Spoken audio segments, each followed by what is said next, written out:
Akua Mind and Body. I'm also a licensed marriage and family therapist. So today we're actually going to talk about setting healthy boundaries. So the title of this video is What are boundaries and how do I get some? And I love talking about this topic. I like to do a lot of groups, process groups here at Akua about this topic because primarily, I've personally had a lot of difficulty setting boundaries and saying no. Particularly in my own family or at the workplace. We all know how frustrating it can be to say no and to follow through with it. A lot of times we can be people pleasers or we want people to like us, and it can be challenging to say no. But I quickly learned that if I wasn't able to say no, I would get really resentful, I'd get really frustrated, and ultimately it's my own fault, right? So I had to take ownership of that and learn how to teach people how to treat me. And part of that is defining your boundaries and following through with them. Now, one of my mentors, Dr. Jerry Brown, he taught me the phrase, fluffy boundaries make fluffy results, which basically means if you're not able to set a boundary and follow through with it, then you're going to get fluffy results. You're not going to get the results that you desire. Okay, so I want to talk about 6 different kinds of boundaries that I personally set in my life and how I check in with those, what those look like, and how to do it. Before I get into that, I do want to remind you that setting boundaries, it's not mean, but it can be uncomfortable. It often involves having a really difficult conversation with someone or actually saying to your boss or to your coworker or to your family member or to your spouse, hey, do you have a few minutes to speak one-on-one? Which can sometimes bring a lot of, trauma stuff up for people, like confrontation and having to actually be accountable for their part.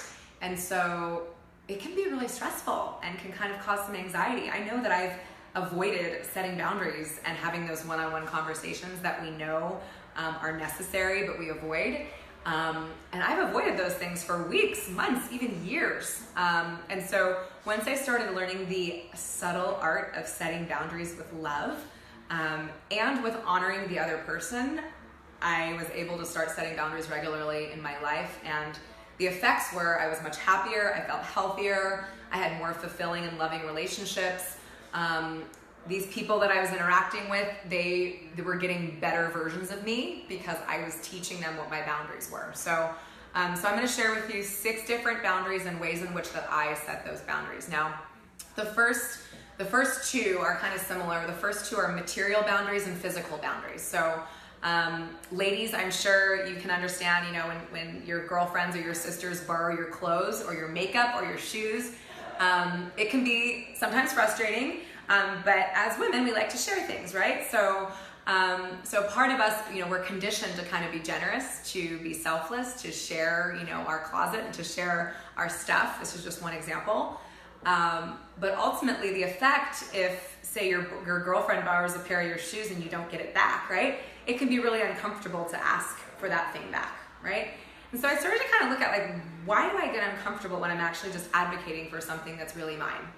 And it goes back to something much deeper, which is kind of this lack of self-worth or lack of self-esteem in which I feel like I need to give of myself pretty much unconditionally and selflessly in order to be liked or to get validation from others, which that's a complete irrational thought. And it's really a fallacy because what I'm building my own, sense of self on and my own, identity is other people thinking that I'm nice or generous because I'm giving them all my stuff in one way or another, right? Or I'm giving them all of me with no boundaries. And ultimately the effect is that I start to lose touch with my own self-love and advocating for myself. And I start just feeling emotionally drained and resentful of everybody else, even though I'm the one that gave them my pair of shoes and didn't ask for it back. It's not my problem. It's not their problem, it's my stuff. It's my accountability. So this is what I love about boundaries is what I love and hate about boundaries is that ultimately it's my responsibility, nobody else's. So once I learned that, I could transform everything in my life with boundaries. So material and physical are kind of the first 2 ways that I set healthy boundaries. Now, material is do you loan people money, your car, a place to stay? Say your friend needs a place to crash on your couch. How do you have that conversation when you're getting frustrated that they've maybe overstayed their welcome, right? And I'll teach you a really healthy tool that I use all the time. It's basically using an I statement. So some of you may have heard this before. The format generally goes, I feel blank when you blank because blank. So I feel frustrated when I come home from work and you're still sleeping on my couch, even though we've had a conversation about you leaving last week, because I feel like it disrespects my boundaries and the agreement that we had made. And I also don't want it to destroy our friendship, right? So in that statement, what I'm doing is I'm giving a feeling word, so no one can fault me for my feelings. I'm giving a specific example when you're still sleeping on my couch because we had this agreement. Okay, so you're really showing them why you're still frustrated, and you're giving them a specific example of what behavior or action they can change so that you're not feeling that way anymore. Now, the other part to this is the person that you're speaking to or setting the boundary to may not respect it or change their behavior at all. So what's our role then? Our role then is, it may just be acceptance, or it may be, if you do this, continue to do this, then I will do this. Okay, so if you're still on my couch by next week, I will have to take your clothes and put them outside. Whatever that is, right? So we're actually now taking action as opposed to just expressing ourselves, okay? So those are the first two, physical and material. Physical is our personal space, right? Physical is, do we give hugs? Do we give handshakes? Physical is also, do we like the volume of the music to be a certain level in the house or in the car or whatever that is. The third boundary that we set, that I like to set, is called a mental boundary. So am I easily suggestible? Mental boundaries have to do with thoughts, values, opinions, beliefs. And so mental boundaries basically help me understand, this is what I believe, but I'm also going to integrate maybe something else new that I learned from somebody else. Now, if I have really poor boundaries, then I believe everything that everyone's saying as the ultimate, God-written truth. And again, that's me wanting everybody to like me, right? That's me people-pleasing. And that ultimately isn't healthy because I'm not thinking for myself as an individual, right? So that's the third one, is mental boundaries. How firm or how flexible are you on those boundaries? And then the fourth one, this to me is the most important, is my emotional boundaries. So do I get triggered or do I take it really personally when someone's, gives me constructive criticism, right?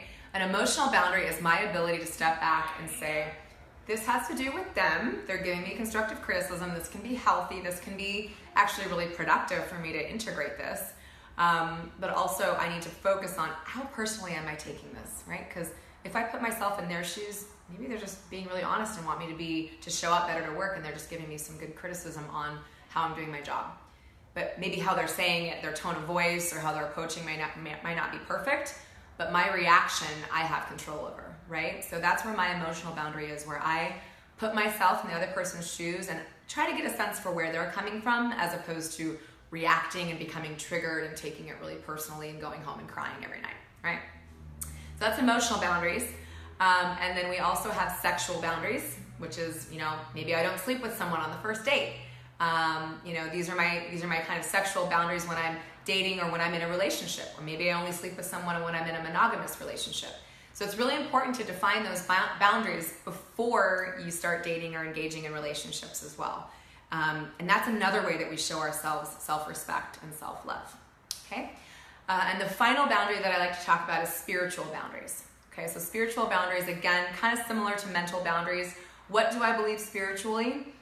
What do I want to learn more about? But again, am I really easily suggestible, or am I able to have my mind changed about something really quickly? Okay, so those in a nutshell are kind of the 6 boundaries that I like to check in with myself on. And some quick tips there, just remember to use I statements. Remember that fluffy boundaries make fluffy results. Also remember that when you say no, you're not being mean. No is not a mean word. No can be a really loving word. It kind of just depends on the delivery. And so I always like to say the phrase no and I love you, which really kind of, again, it kind of softens the blow, but it also shows I still love you. I just need to set a boundary and I have to love myself first. Okay, so that's all I've got for you guys this Wednesday. Hopefully this is helpful. Setting boundaries is the path to self-love. I truly, truly believe that. It's transformed my life. So I hope you can maybe set some healthy boundaries this week, and we'll be with you next week on another topic. Thanks, guys.